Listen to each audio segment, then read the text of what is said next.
Dobar dan i dobrodošli na još jedan razgovor. Danas ćemo imati malo drugačiji format jer ne pričamo samo o jednoj temi iz ugla eksperta, već ulazimo u stvarno iskustvo poslovanja iz ugla preduzetnice i vlasnice firme koja već godinama gradi ozbiljan posao, u pitanju 17 godina bavljenja biznisom. Tema današnjeg razgovora je razgovor sa klijentom, izazovi poslovanja. A sa mnom je danas Svetlana Gašević, moja klijentkinja i mogu slobodno da kažem prijateljica, osnivač i direktor event i digital agencije NS Promo Team, sa više od 17 godina iskustva u razvoju poslovanja, vođenju timova i upravljanju kompleksnim projektima u oblasti događaja i digitalnih komunikacija. Tokom svog rada Svetlana je vodila realizaciju više od 1000 poslovnih događaja u zemlji i regionu, sarađujući sa brojnim velikim kompanijama, dok je paralelno razvijala digitalne segmente poslovanja.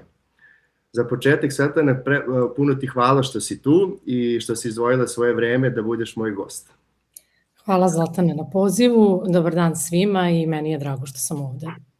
Da. Možeš li, molim te, za početak bih volao da ljudi čuju iz prve ruke kako bi ti ukratko opisala čime se danas baviš i šta je to, čime se bavi NS Promo Team danas i šta radi za svoje klijente? Dobro, pa delimično si ti nas već veoma lepo predstavio, ali evo ja ću da dodam i da kažem i svojim rečima.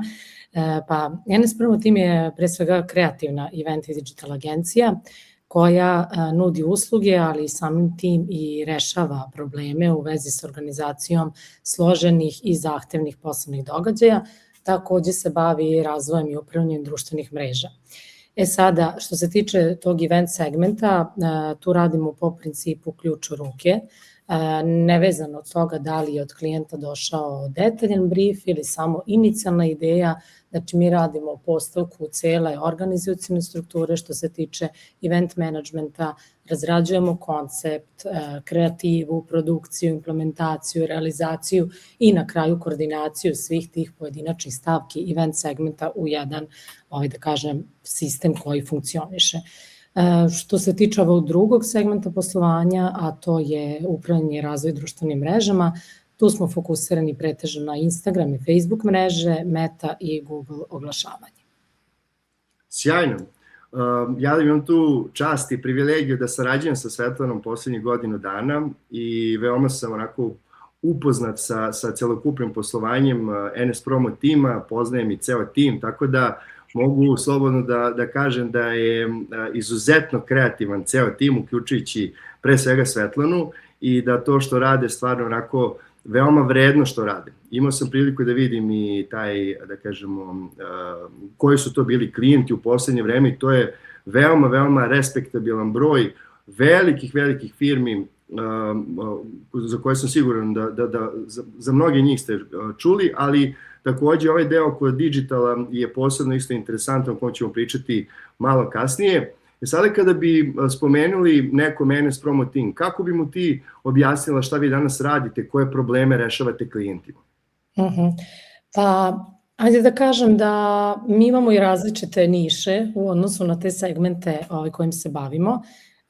U event segmentu zahtevi koji dolaze do nas su vrlo različiti i nas negde tu tržište percipira kao agenciju koja je u stanju da izvede kompleksne i sadržajne programske koncepte, pa često do nas dolaze baš i takvi upiti da radimo na organizaciji, ne znam, family day-a za 1000, 2, 3, 5000 ljudi, da se bavimo organizacijom nekih velikih jubileja, svečanih akademija, da osmišljavamo programe za tržne centre, porodične događaje i slično. A što se tiče ovog, i tu su nam, da kažem, klijenti uglavnom velike kompanije i veliki sistemi, dok sa druge strane u ovom digitalnom sektoru tu imamo to neku drugu nišu. U pitanju su mala i srednja preduzeća koja ili nemaju razvijen marketinški online nastup, strategiju i pravac, pa ih mi gradimo i razvijamo zajedno sa njima, ili imaju, ali nemaju dovoljno vremena i kapaciteta da pružaju te usluge pa angažuju nas kao agenciju. Tako da to su negde onako, da kažem, tačke prepoznavanja zbog kojih nam se klijenti javljaju i po čemu smo prepoznati. Da, a s obzirom da nisam do momenta dok nismo počeli da sarađujemo imao priliku da se bavim uopšte event industrijom i načelno tim delom, ja sam delom ovim digitalom, s obzirom da sam i sam vodio neke svoje projekte i bio uključen za razne neke druge. U ovih godinu dana sam shvatio da postoje određeni, da kažemo, konkurenti koji su tu na tržištu i bio sam uključen u dosta nekih stvari koje smo zajedno radili. Ako bi mogla da izdvojiš određene segmente putem koji bih mogao neko da se, da kažemo, NS Promo Team da se izdvoji po nečemu, šta bi to bilo? Kako bi mogli da diferenciramo NS Promo Team u odnosu, odnosno pristup NS Promo Teamu u odnosu na druge učesnike? Da, pa evo, prvo što bih istakla jeste da mi, na primjer, što se tiče event industrije, mi nismo klasični organizatori događaja. Znači, mi stvaramo u stvari iskustva. Mnoge firme koje postoje na tržištu i bave se event industrijom jesu klasični organizatori u smislu da oni povezuju različite dobavljače i različite resurse na tržištu, pakuju to u jedan sistem i tako isporučuju. Naravno da je to deo našeg poslovanja, ali mi idemo mnogo dublje u razredu celog koncepta, odnosno mi se bavimo dosta tu strateškim pristupom samog klijenta, jer svaki događaj koji se organizuje se sa nekim povodom, znači ima neki cilj koji stoji iza toga i mi iz tog cilja izvlačimo jasne poruke koje treba da se implementiraju kroz sve segmente same te organizacije. Tako da naš svaki događaj postaje jedno, da kažem, celovito iskustvo gde publika bukvalno može da konzumira te poruke koje reflektuju cilj zbog koga se događaj uopšte i organizuje, može da ih konzumira kroz različite načine i različite segmente. I uvek se trudimo i dajemo sve od sebe da kako sad te poruke mogu da budu na neki način autentične. Prvo, one su autentične samim tim što se vezuju za to konkretno klijenta, ali opet kako da mogu da budu autentične i u odnosu na samu branšu i uopšte u odnosu na samu event industriju. Eto, to je, na primer, jedna stavka koju bih izdvojila. Potom, mislim da mi sa ovako godina iskustva došli smo u situaciju da ćemo uvek da damo više kada god je to moguće, jer svi ovi projekti grade se po principu custom ponuda, jer nijedan nije šablonski pristup i nijedan projekat ne može biti copy-paste, da li je u pitanju digitalni segment ili event industrija.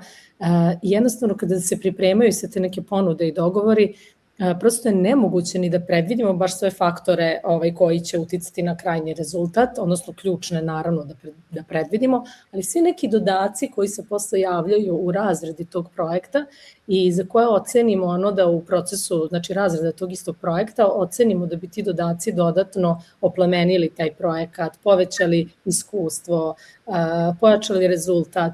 Mi ih, naravno, prvo predložimo kao neki dodatak klijentu koji, ukoliko iz nekog ograničenog budžeta ne može da se usvoji, kada god smo u mogućnosti mi to uključimo bez obzira na to da li je to deo usluge ili ne.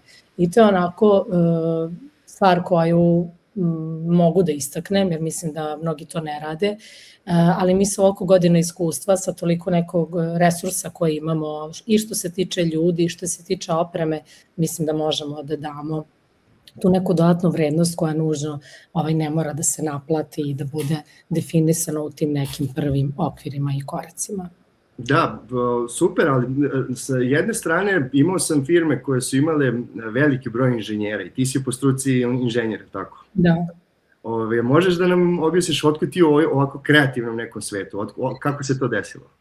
Pa da, dobro si rekao, dobro si to spomenuo jer ću se nadovezati sa tim, ja volim da kažem za sebe da sam po struci inženjer, ali kreativac u duši i negde, ja sam prvo sebe smatrala izuzetno nekreativnom osobom, dugo godina, dok nije tu nešto ajde da kažem, iz duše išlo, taj neki osjećaj, taj neki nagon, ta neka strast da radim te neke kreativne stvari i mogu slobodno da kažem da je kreativnost ono što me u ovom poslu inspiriše, to je ta strast koju mislim da svi moramo da imamo da bi u nekom poslu toliko godina opstali i istrajali. To je upravo kreativnost kao stvari sposobnost da stvorimo neke stvari sa ličnim pečatom. I mislim da je to jedna od najznačajnijih odlika kreativnosti, da damo neki doprinos svom okruženju, svojoj zajednici, klijentima, klijentovoj publici, da kreiramo neki doprinos upravo sa ličnim pečatom. I to je ono što, to je strast koja me vodi, a sa druge strane, taj neki inženjerski pristup je izuzetno važan za tu neku postavku i organizaciju, jer kreativnost nam daje ideje, inspiraciju, krila, ali ništa to ne bi uspelo, a da nema dobro postavljene strukture i organizacije za koju mislim upravo da je zaslužna ova inženjerska struka u pozadini. Da, sjajno, sjajno. I onda kako danas izgleda voditi posao koji spaja kreativnost, organizaciju, komunikaciju, očekivanje klijenata na visokom tom nivou? Kako to izgleda u everyday job? Pa u suštini sve to moramo da imamo, kao i ovaj preduzetnik mora da hendla sa jako puno različitih pristupa, struktura, pravaca i slično, tako i ovde. Znači kreativnost, kao što sam rekla, nam daje krila, organizacija nam daje tu neku strukturu i formu, bez kojih ta krila bi dovela do nekog haosa, do nekog praznog hoda, do puno neefikasnih sastanaka i slično. A spomenuo si komunikaciju, očekivanja. Ja mislim da su to u stvari dve strane iste medalje, jer kada oni nisu jasno usklađeni, onda nastaju svi nesporazumi, kako u poslu, tako i u privatnom životu. Znamo svi koliko je ta komunikacija važna. U ovom kontekstu koliko je važno da jasno ka nama bude iskomuniciran zahtev, toliko je važno da i mi jasno iskomuniciramo ono što smo predložili i odnosno kakav će očekivani rezultat ostvariti. I jedan od onog ključnih pitanja koje je uvek postavljeno na sastanku sa klijentima jeste koja su vaša konkretna očekivanja od ovog projekta. I kada ih ne dobijem, zato što ljudi ili ne znaju ili nisu razmišljali uopšte o tome, ili kada dobijem vrlo onako površne odgovore koji se mogu tumačiti na različite načine, to automatski dovodi do toga da mi sutra nećemo predložiti nešto što će ispuniti njegova ili njena očekivanja sa druge strane. I to može da bude velik problem. I često je uzrok nezavršenih ili neugovorenih poslova, ne zato što je nešto loše urađeno, nego zato što komunikacija nije bila na dobrom nivou. Tako da ja negde insistiram, koliko god je to sad u mojoj moći, da dobijem što konkretnije odgovore što se tiče samih očekivanja, jer smatram da jedino tako mi možemo da sve naše predloge, ceo naš taj workflow koncipiramo u skladu sa tim očekivanjima. Jednostavno da onda odgovor od strane klijenta ne može da bude, ja nisam ovo ovako mislio, ovo ne ostvaruje cilj, može da bude nešto drugo, može da bude budžet, može nešto treće, ali ne može da bude ovo nije u skladu sa mojim očekivanjima.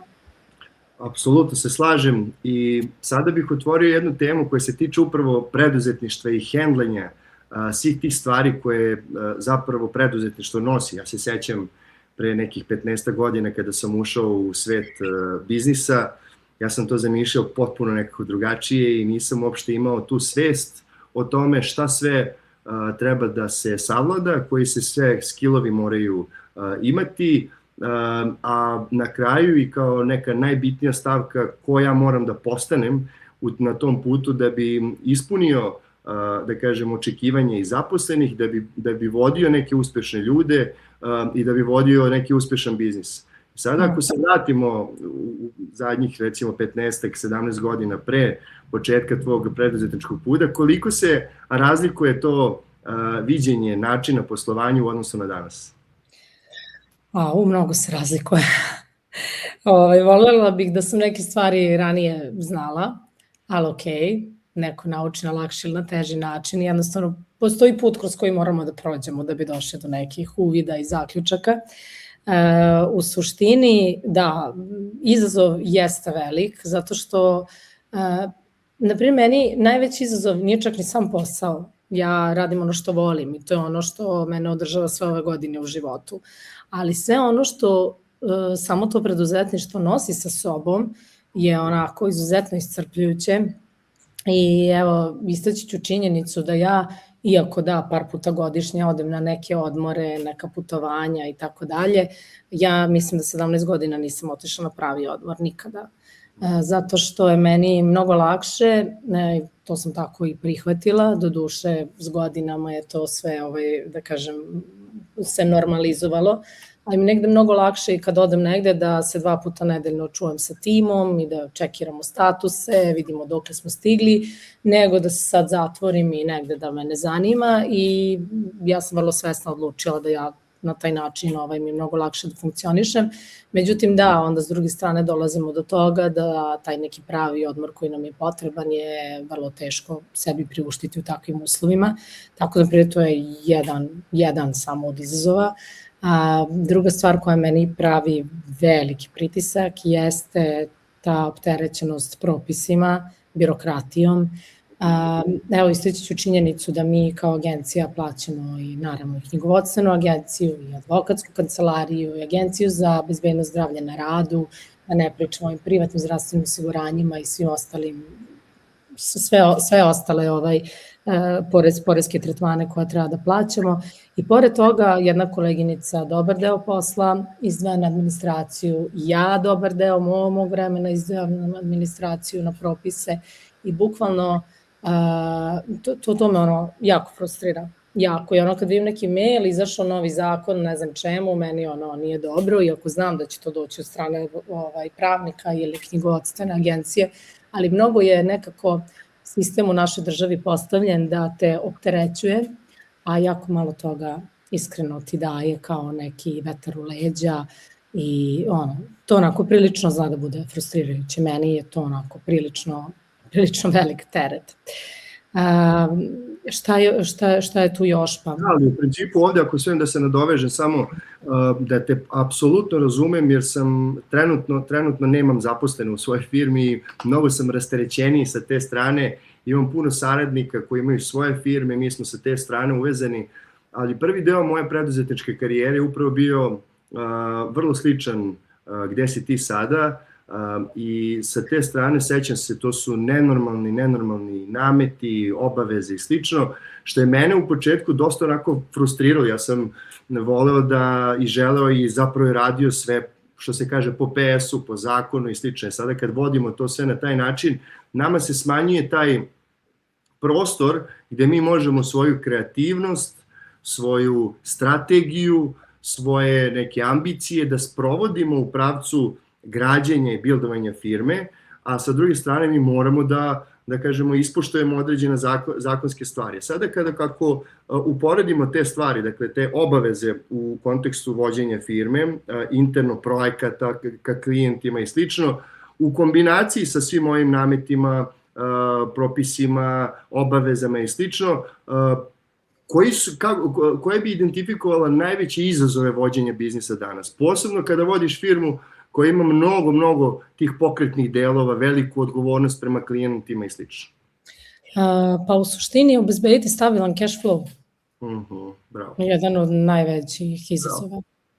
Jer, naprimjer, kod nas digital projekti su po tom nekom retainer modelu, ali to znači konstantan rad na konkretnim projektima da budu što kvalitetniji, što bolji, što uspešniji, klijent bude zadovoljan, pa onda nega odnosa sa istim tim klijentima, pa onda imamo event segment koji je najčešće po ad hoc principu se realizuje. Retko ko sad zna 10 događaja za narednu godinu da će imati ili koliko već. Mislim, nekih ozbiljnih da, ali zahtev za organizaciju nekog događaja dođe danas, a desit će se, ne znam, za 20 dana ili za 3 nedelje ili za 3 meseca, 6 meseci i to je ono što ne može dugoročno da se planira.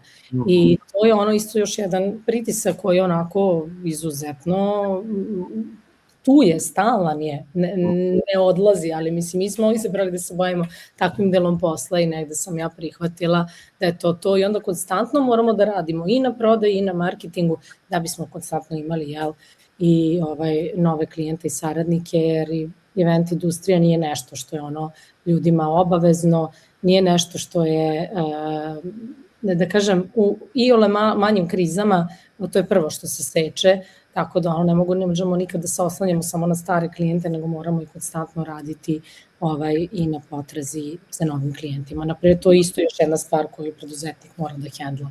Nisam spomenula tim, znači tim i zaposleni, naravno, pored svih tih obaveza, zarada, poreskih tretmana i svega ostalog što se naravno podrazumeva, tu je i vreme koje se mora odvojiti za isti taj tim. I oni žele i razgovor, i podršku, motivaciju, edukaciju, stručno osposobljavanje, i onda s druge strane, ako se dese neki problemi, neke greške, opet i to, i napor i trud, kako to sada komunicirati, kako imati asertivnu komunikaciju, kako uputiti konstruktivnu kritiku i slično. Mislim, da kažem, puno segmenata koje moramo biti ih svesni svaki dan, ceo dan. Eto, tako bi se izrazila. I zato to u stvari... Ja te potpuno razumem i sa te strane saosećam i mnogo mi je drago što pričamo na ove teme, zato što ja sam ubiđen jako malo priča. Svi se nešto hvale kako sve divno, bajno, krasno i mi ovde nismo došli da se žalimo, nego da prosto ukažemo na određene izazove koje svaki preduzetnik ima i koji nosi to na svojim leđima najbolje što može. Znači, ja se zaista sećam te neke 2017, 18, 19, 20. godine, znači, hteo ne hteo, ja sam morao da stvojim između 60 i 80 hiljada eura na mesečnom nivou, da isplatim samo plate. Niko me ne pita, ali ja to mogu, ne mogu, ja to moram da uradim da bi firma rasla. I sad neke stvari ljudi podrazumevaju, uzimaju zdravo za gotovo, kada dođe do momenta da kažemo uzimanja, a kada je moment davanja, onda se da kažemo ti parametri se nekako menjaju i podrazumevaju sa te strane. Tako da te potpuno zovem i to je cash flow koji si spomenula, enormno bitna stavka, cash flow projekcija koju jako malo ljudi zna, vodi i radi, koja nam je krvna slika, znači bukvalno ove EKG firme dokle ćemo da preživimo. I kada to počnemo da radimo, mi onda prosto imamo sliku o tome koliko nam je zdrava firma s jedne strane, s druge strane obezbediti taj stabilan cash flow, sa treće strane interna organizacija tima, sa četvrte pronalazak novih klijenata, sales i marketing i u to sve da ubacimo u ceo taj ćup, kada ubacimo te namete i odnose sa državom, to onako dosta bude izazovno. Nismo spomenuli jedno od najvažnijih stvari koja, mislim, jede vreme, a to su sami konkretni projekti. Da, apsolutno. Zato postoje i ti procesi, doći ćemo malo kasnije i do tog dela, ali načelno kada neko sa strane gleda, koje recimo ništa ne kažem loše, nego sa strane ako neko posmatra preduzetništvo misleći da je to da pare padaju sa neba, tu su puno različitih aspekata koji moraju da se uzmu u obzir kako bi uopšte firma postojala i na kraju dana prosperirala. Jer nije samo dovoljno održati bare minimum poslovanja, nego se truditi da kontinuirano zapravo i rastemo. Tako da, volio bih da se zadržimo sa te strane, još malo, zanima me sa čim si se ti lično najviše suočavala kroz svoj razvoj poslovanja, a što ljudi zaista nisu videli u tom momentu, jer sećam se dosta nekih svojih izazova, bio sam sam na tom, nazovimo, vrhu, na toj planini i nisu ljudi bili svesni. Sa čim si se ti to najviše suočavala kroz ovaj razvoj poslovanja? Pa evo, više puta sam došla do mene neka rečenica kao blago tebi, ti možeš kako hoćeš. Mislim se o sebi sve, da, samo to ne. Nije baš da mogu kako hoću, jer u suštini ako hoćemo da budemo korektni u poslovanju, korektan poslodavac, partner, klijent, saradnik i tako dalje, da pritom zarađujemo i da pritom budemo redovni u izmirenju svih svojih obaveza, apsolutno nije onako kako ti hoćeš. I sve što smo stvorili danas smo stvorili isključivo svojim radom i trudom. Znači, niko nam ništa nije dao pa da mi možemo s tim da kako hoćemo, nego je sve to isključivo naš trud i rad. I onda samim tim to zahteva vrlo odgovoran pristup kako sada sa svim tim što je stečeno dalje upravljati, kako taj novac investirati, kako razvijati. i to je ono, sve samo nekako ti hoćeš, ti naravno možeš da kreiraš i trebaš da kreiraš biznis, da kažem, po svojoj meri i to kako ćeš da radiš, ali apsolutno to nije kako baš ti hoćeš, jer da je tako onda bi neke stvari bile drugačije. Ono što sam ja još dobijala kao komentar, kada radimo neki događaj, neke složene prirode, onda ljudi koji se ne razumeju u taj event i šta tu sve iza stoji, budu kao ovo je sjajno, ovo je super, kao sigurno vam je bilo kao kompleksno da to organizujete, da jeste, ako uđemo malo dublje u priču, oni budu šokirani količinom stvari koje treba hendlati da bi uopšte došli do takvog događaja. I to se najbolje vidi, na primjer, na obukama, pošto sam i autor i realizator obuke, postani event menadžer, gde polaznici dođu sa oduševljenjem na obuku, naravno i odu sa oduševljenjem, ali onako malo ih, da kažem, zatekne i slobodno mogu reći malo ih porazi činjenica kad vide koliko toga treba uraditi da bi taj event na kraju tako funkcionisao. Tako da to ljudi često spolja ne vide. I da, klijenti često nisu svesni koji posao stoji iza da bi mi nešto isporučili. Ja se trudim baš zbog toga što ja ni ne očekujem da klijent razume naš deo posla. Mislim da razume, on ne bi nas ni angažavao, ali se negde trudim da što detaljnije objasnim koje su to sve aktivnosti i procesi koji se odvijaju da bi uopšte došli do toga, s tim što nekada jednostavno nešto što se ljudi ne razumeju nije baš lako ni objasniti. Apsolutno se slažem. I onda na tom putu, kad se nađemo mi preduzetnici, koji se razumemo jer vrlo, vrlo slične stvari prolazimo, svako od nas ima neke načine da prebrodi određene krize. Da li je to neki upliv s polja, neki saveti, predlozi, spoticanje noge, čak bilo je to svačega nečega u mom makar preduzetničkom putu. Na koje načine si se ti, da kažemo, borila sa tim? Šta si sve radila da prevaziđeš sve te izazove? Na koji način si se trudila da postaneš, da kažemo, nova verzija sebe kako bi prevazišla sve te prepreke na koje si nailazila? Ajde, sad ću malo da se odlepim od biznisa i da istaknem činjenicu da sam ja u horoskopu dupli jarac i da kažu da je to znak koji onako za posao najpodobniji.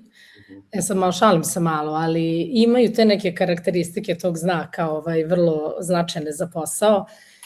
To je ta neka istrajnost, upornost, za koju smatram da su to moje velike vrline koje su uspevale da odole svim ovim izazovima, jer i velika vera, vera u to što želim da ostvarim, izuzetno snažna vera i doslednost. I na sve to bih dodala disciplina, jer džaba sve to ako mi nismo disciplinovani u svoj toj zamisli, u svim tim procesima. I ono što je mene negde,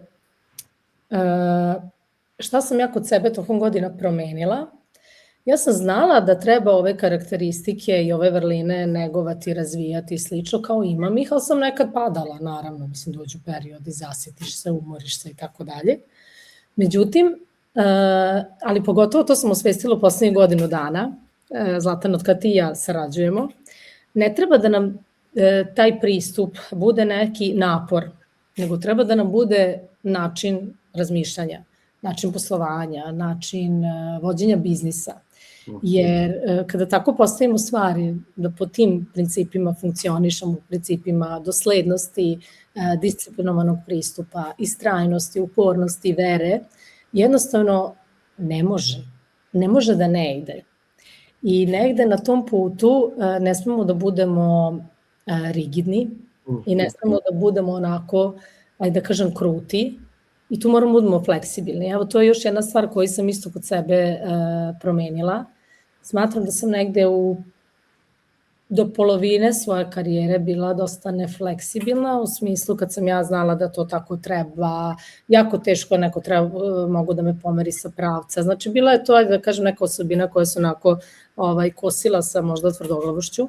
Međutim, toko vremena shvatila sam da, mislim, toga nema ništa, da mi moramo da budemo mnogo fleksibilniji i ne smislu fleksibilniji kao da mi sad sebe treba da promenimo zarad drugih, da igramo kako drugi sviraju, nego fleksibilniji u kontekstu toga šta se dešava u okruženju, na tržištu, šta se sada traži, kako mi možemo naš pristup, našu komunikaciju, naše ponude da izmenimo, prilagodimo. Jednostavno, konstantan rad na tom nekoj analizi, procenjivanju, prilagođavanju, to je ono što je, ja mislim, takođe jako važno i ono što uspelo da prebrodi sve te izazove. Sjajno, to je baš onako gde i sebe vidim u celoj tom, da kažemo, razvoju mene kao ličnosti, kao preduzetnika. Nikad neću zaboraviti par nekih stvari. Sećam se kad sam imao neke projekte u Indiji, Brazilu, Španiji, Belgiji i tako dalje. To je na samom početku moje preduzetničke karijere i kad sam, tad sam imao 26-7 godina, ako se ne varam, i kad sam dolazio za Srbiju, puno vremena sam provodio, dakle, sam na putu, u nekim zabitima, Bog te pite gde sam ja bio i način na koji sam ja dolazio. Kad sam došao u Srbiju, dolazio za Srbiju, ljudi su uglavnom govorili, neki poznanici, lako je tebi, ti putuješ po svetu. A ja sam mislim u glavi, druže, evo tebi kofer, pa ti sad idi u centralnu Indiju na 6 meseci sam. S jedne strane, to je taj nemogućnost razumevanja svih stvari sa kojima se mi susrećemo kao preduzetnici, što nisu vidljive zapravo svima. A sa druge strane, ove karakteristike koje si spomenula tiču se discipline, ja bih dodao tu okruženje, s kim se okružujemo, radoznalosti, fleksibilnosti, istrajnosti. To su neke to su neke vrline osobe koja želi da se bavi zapravo preduzetništvom. Mi zapravo sa te strane, ako se okružimo sa kvalitetnim ljudima, istrajni smo u onome što želimo da postignemo, pre svega znamo gde želimo da idemo, dovoljno radoznali da istražujemo raznorazne stvari i dovoljno fleksibilni da se prilagodimo tržištu i izazovima, mi možemo zaista da napravimo fantastične neke stvari, a jedna od njih je za mene vrlo značajna, je taj put koji mi prolazimo kao ličnosti, dakle ne kao preduzetnici, nego kao ličnosti, gde kroz genezu razvoja mene kao ličnosti i preduzetnika ne mogu da se prepoznam u nekim situacijama. I moram da spomenem opet jednu situaciju koja mi je onako baš ostala u nekom jako lepom sećenju, a to je kad smo jednom se sreli ti i ja u našem terminu u 9 ujutru, četvrtkom, i kada si sa osmehom velikim na licu rekla imam prepuno problema, ali je bio osmeh na licu. Ja sam tad shvatio da smo uradili super stvar, gde jednostavno ti problemi jesu tu i oni će uvek biti tu. Samo je naš moment, pristup kako prilazimo svim tim izazovima, način trasira zapravo rezultat svega toga, zar ne? Tako je, apsolutno. Da. Odlično. U sledećem, da kažemo, segmentu razgovora voleo bi da se, da kažemo, pozabavimo i da se osvrnemo na period od pre godinu dana, jer sam lično svedočio raznim nekim situacijama u kojima si se i ti nalazila, bio sam prisutan tu, i kada pogledaš tih poslednjih godinu dana, šta su bile neke važne promene, možeš i ranije, dakle, kroz genezu tvog preduzetničkog puta, ako možemo da posmatramo Svetlanu u prošlosti, Svetlanu tada, koje su to neke važne promene i pomaci kroz koje je firma, a i kroz koje si ti prolazila? Pa, onako, što ti kažeš, s polja gledano, delovalo je sve super. Stvarno, rezultati, uspesi, projekti u koji su realizovani, stvarno sve sjajno, ali ja sam se osjećala izuzetno umorno, iscrpljeno.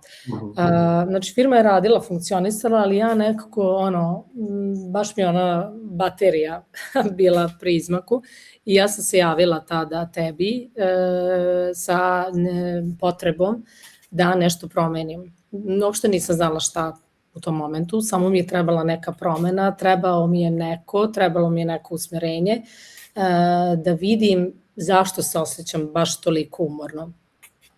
I kada smo analizirali firmu i opšte poslovanje, videli smo određene nedostatke, videli smo da ti nedostaci treba što pre da se isprave, inače moja baterija će skroz da iscuri, tako da mogu slobodno kažem da se danas više ne osjećam toliko umorno, stvari su mnogo nekako jasnije posložene, što nije bio slučaj pre, uspostavljene su neke strukture, procedure i mogu mnogo lakše da odem na taj odmor u kom pričam. Da, a ako pričamo hvala ti na tome, ako pričamo o sistemu, to on je vrlo egzaktan, znamo, tu si ti, kao i svi moji klijenti, dosta onako, vi znate zapravo proces, da kažemo, deliverija ka klijentu, znate proces prodaje. Poenta u svemu tome to, da kažemo, moj deo posla je da to, da kažemo, identifikujemo, posložimo u nekom smislu, ali mene sada takođe zanima taj lični profesionalni rast koji si, da kažemo, uspela da savladaš određene strahove, uverenja, drugačije pogleda. Možeš malo da se osvrnemo na taj segment? Kako? Fleksibilnosti i svega ostalog, okruženja. Da, dobro si to primetio. U suštini sve to negde sam ja znala, primenjivala, radila. Međutim, neke stvari nisam ni znala, neke stvari sam mislila da je moj način bolji, ali onda kada dobijemo metodologiju, dokaze da nešto ne radi, jednostavno ili možemo da nastavimo po svom i da nam bude još gore, ili možemo da probamo da primenimo i da prihvatimo te promene. Šta se sve tu promenilo? U suštini, evo jedna od možda od ključnih stvari koja se promenila jeste prioritetizacija. Ja sam pre nekako, sve mi je bilo važno, mislim ok, bile su manje važne, više važne stvari, ali nisam vreme i posvećenost strateškom razvoju firme stavljala na prvo mesto. Nekako sam to stavljala uvek kad bude vremena. I onda to kad bude vremena desi se nekad ili nikad. U suštini to je mislim, jedna krucijalna promena koja je meni mnogo značila, jer mislim, svi ti projekti koji su meni bili najvažniji, konkretni projekti kojima sam se bavila, svi oni tu su, važni su, jako su važni, naravno, ali oni dođu i prođu. Kada prođu, gde mi idemo? Pa, mislim, ne znamo, zato što nismo definisali. I onda je jako važno baviti se strateškim razvojem poslovanja i to je ono što se kod mene promenilo, da sada planiram vreme za to, fokus na tome i jednostavno to je prvo, a sve ostalo dolazi drugi, treći i tako dalje plan. Tako da, na primjer, to je jedna od stvari koja onako se značajno promenila. Pritom onda neki procesi i procedure koje smo imali u firmi postojale su, ali nekako nisu baš uvek i na najbolji način funkcionisale. I ja sam to nekako, sad nek funkcioniše zbog toga. Kao, pustila sam da izgovor nekad nadvlada očekivani rezultat. A sad to više ne radim. Znači, procesi i procedure su jasne, moraju da se ispoštuju i to je sigurno dovelo i do nekog otpora i u timu i opet je to neko izlaženje iz neke zone komfora koju smo mi navikli malo fleksibilnije, opuštenije. A sad kad je zategnutije, shvatam da je prvo bilo možda malo otpor se osetio, ali sam istrajala u toj primjeni i mislim da danas da smo svi mi zahvalni tome što poštujemo te procedure, jer je dugoročno to oslobađajuće. Znači, mnogi stvari kratkoročno deluju kao napor i kao, to nam možda ne treba, ovako je bilo lakše, zašto menjamo nešto što je funkcionisalo. Dugoročno je mnogo oslobađajuće, u najmanju ruku oslobađajuće, da ne pričam efikasnije, koliko onda mnogo manje praznog hoda imamo, mnogo manje neefikasnih sastanaka i slično. Upravo zbog postavke tih nekih pisanih procedura koje smo mi, kažem ti, radili i do sada, ali nisu uvek baš bile iste. Nekad ovako, nekad onako, a sad moraju biti iste. I sad mora biti ono proces koji ima svoje tačke, svojih 13, 15, 20 tačaka i mora da se prođe svaki.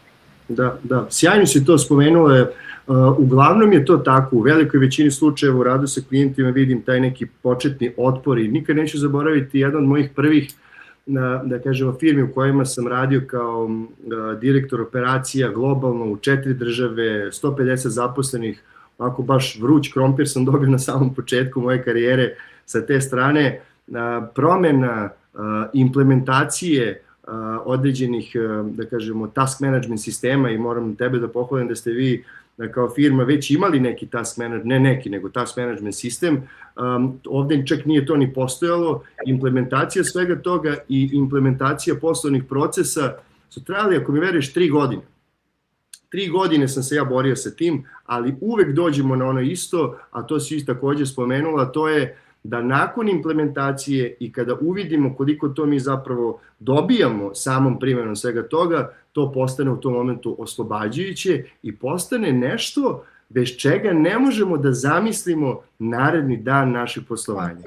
A to u direktnoj vezi, to je u direktnoj vezi sa poslovnom kulturom naše firme, koja kaže kada se desi ta promena iznutra, potrebno je način da se iskaže, to je kultura načina koji mi poslujemo svakodnevno, je li tako? This is how we do things here. Tako da to su sjajne stvari i mnogo mi je drago da spominjemo važnost svega toga sada, a onda smo rekli... Zlatane, samo bih dodala još jedan komentar. U suštini, sve te neke odluke koje sam donela, naravno, i od uvek sam donosila odluke na principu šta ta odluka donosi meni, šta donosi timu, šta donosi firmi, šta donosi klijentu, koju vrednost i tako dalje, ali vrlo razmišljam o tome. Mnoge odluke su kratkoročno vrlo primamljive. I kao super je, ne znam, neka zarada iz nekog projekta i slično, ali kad posmatramo dugoročno, da li je to za nas dobro ili ne? Sada mnogo više gledam na taj aspekt. Bravo. I ću to u vidu, neke stvari čak i odbijam, iako bi mnogi rekli zašto to odbijaš, ovo je super prilika, da, ali ako ta super prilika je neko vreme, a nas je rasturila po raznim nekim segmentima, jer ne možemo sve, naravno, onda možda baš i nije super prilika. Primer samo danem, ali eto ta neka, da kažem, dugoročna održivost i isplativost neke odluke je mnogo važan aspekt. Apsolutno. Sa te strane radili smo zajednički na to marketing sistemu, marketing strategiji firme i sa drugim klijentima. I onda kad imamo nekako posloženo to gde želimo da idemo, s kim želimo da radimo, šta želimo da postignemo, onda postoji taj negativni ICP, tako, s kim ne želimo da radimo i s kim ne želimo da provodimo vreme, a onda ja to volim da spomenem kao da u preduzetništvu, pogotovo u preduzetništvu, ja moram da istaknem, puno puta sam posegao za tim shining object, taj neki svetluceći objekat koji je tu negde se pojavio i ja sam na svom putu i onda taj svetluceći objekat koji je meni jako primamljiv, vrlo često sam ranije posegao za njim.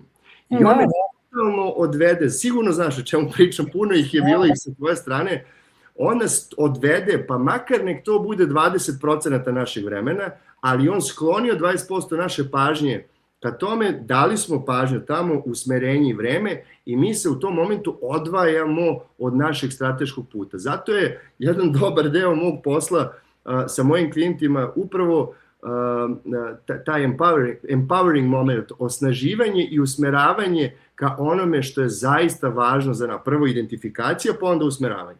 Tako da super, sa te strane to su vrlo, vrlo značajne stvari.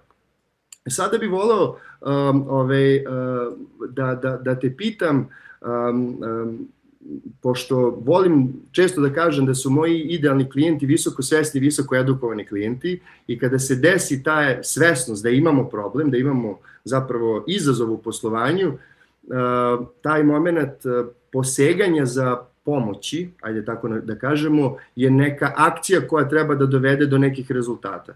Sada, ako posmatramo, ako pogledaš svoje poslovanje od ranije, u kojim momentima ti je zaista bila potrebna pomoć nekog stručnjaka, a da ti u tom momentu si zapravo znala šta tebi zapravo treba, a u nekima ne. I način na koji si ti to prevazilazila pre?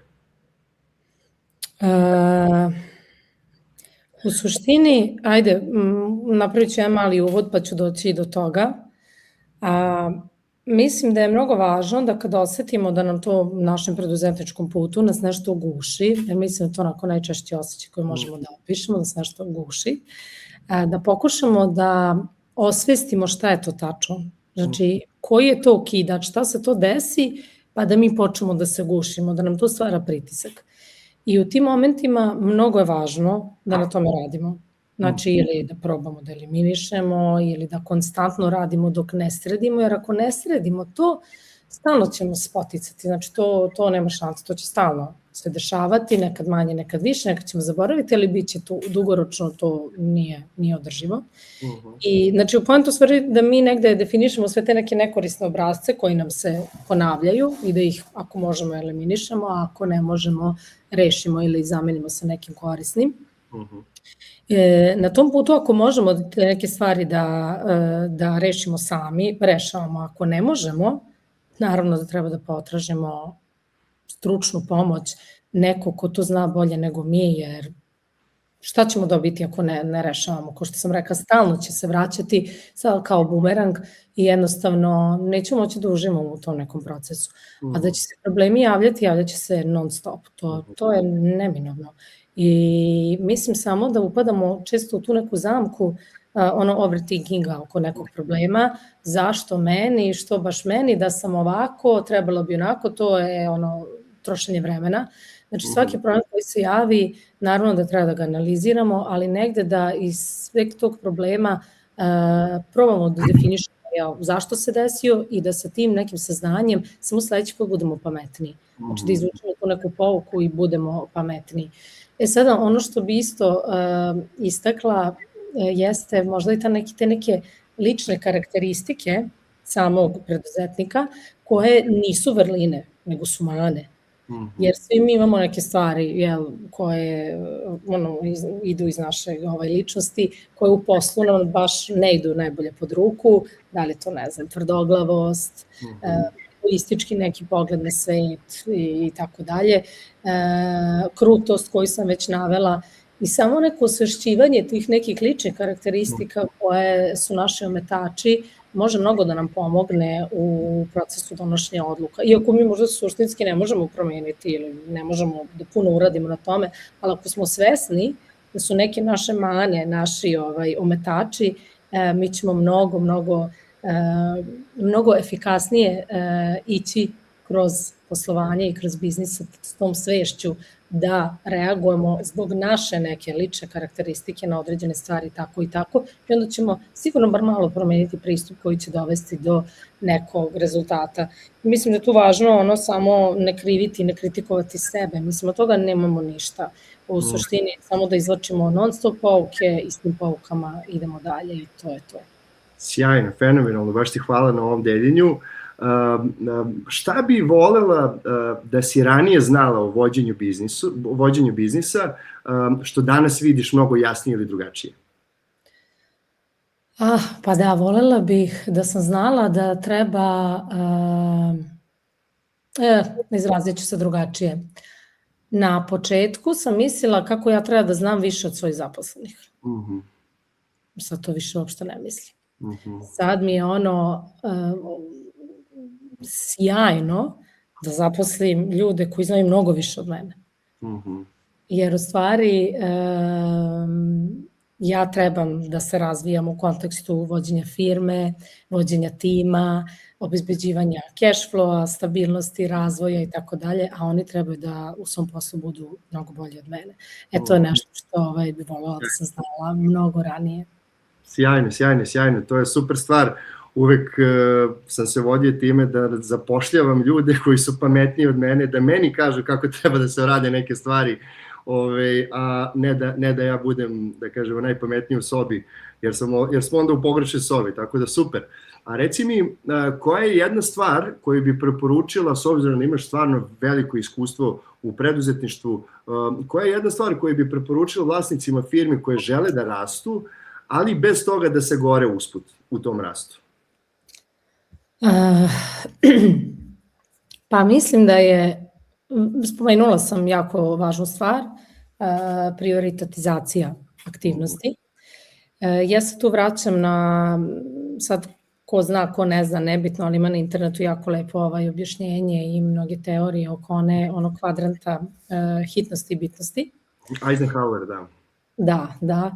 I to je tako jedna fenomenalna stvar koju možemo da koristimo i u poslu i u privatnom životu, jer sve stvari možemo, svaku aktivnost koju trošimo u nekom vremenu, odnosno radimo u nekom vremenu, mi možemo da posložimo kroz ta 4 kvadranta po principu da li su stvari važne ili nisu važne, da li su hitne ili nisu hitne, i onda je to ono otkrovenje kada ljude pitamo gde treba dati fokus, oni svi kažu na bitno i hitno, što je pogrešno. U stvari fokus treba da se da na stvarima koje su bitne, a nisu hitne. Znači to je taj strateški razvoj, to su te neke važne, velike odluke. To ništa nije hitno, ali tako? Ali mnogo bitno. A ono što je bitno i hitno svakako se dešava. Tako da u stvari kada malo taj fokus promenimo u odnosu na ono kako smo do sada radili, to nam mnogo daje bolji pregled stvari i negde na taj način mi ostvarujemo svoje ciljeve, jer tako, kad se bavimo tim ciljevima, a ne kad se bavimo ciljevima kada imamo vremena za njih. Zatim bih savjetovala da se napravi sistem kao što sam i ja napravila, što kroz taj task management sistem, što kroz te procese i procedure koje smo zajedno definisali i kreirali. Znači sistem u kom ćeš ti da napraviš sistem po svojoj meri. Ako je tebi važno da u svakom trenutku znaš kako stoji neki task, dokle smo stigli, pa napraviš sistem, danas je sve to moguće, u kojem ćeš moći sve da pratiš, na primjer, pošto mnogi danas, znam da je veliki problem preduzetnika to je što žele da drže sve pod svojom kontrolom i to jede jako puno vremena, jako. Ali opet sa nekim dobrim task sistemom mi možemo u svakom momentu da vidimo gde smo došli sa našim projektom, a opet i taj task sistem mora da ima iza sebe tu neku postavljenu strukturu i procedure o kojima sam već pričala. I znači da obavezno svaki taj segment ima svoj jasan opis, znači ima svoj plan koji podrazumeva jasan opis, jasan rok i odgovornost, što je jako važno, ko je za koji segment odgovoran. I ne 2 osobe po tasku, tako?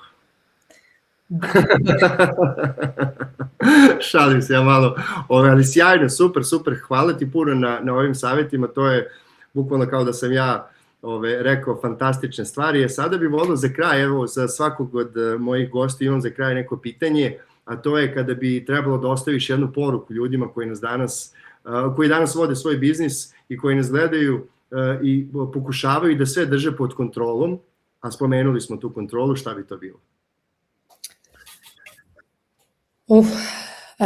Pa evo, ovo poslednje što sam spomenula, definitivno sistem koji radi u skladu sa i vašom ličnošću, jel opet pravite biznis negde po svojoj meri, jel tako, ali u skladu sa svim ostalim potrebama poslovanja, potrebama klijenta, potrebama tima, znači naći tu neku zonu u kojoj u najvećoj mogućoj meri svima okej, i onda postaviti takav sistem i istrajati u tome. Znači, biti dosledan, istrajan, disciplinovan, to definitivno. Ne možemo sve, to je zamka mnogih, znači ne možemo sve i ne trebamo sve.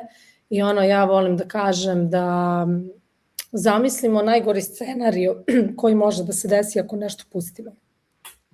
To mi je onako fenomenalno. Šta je najgore što može da se desi ako nešto pustiš, ako nešto ne iskontroliš, ako nešto ne uradiš? I kad vidiš da to nije tako strašno, pusti. Mislim, za neke manje važne stvari, jel tako? Zato što to će da ti da vreme i fokus za ovo što je mnogo, mnogo važnije.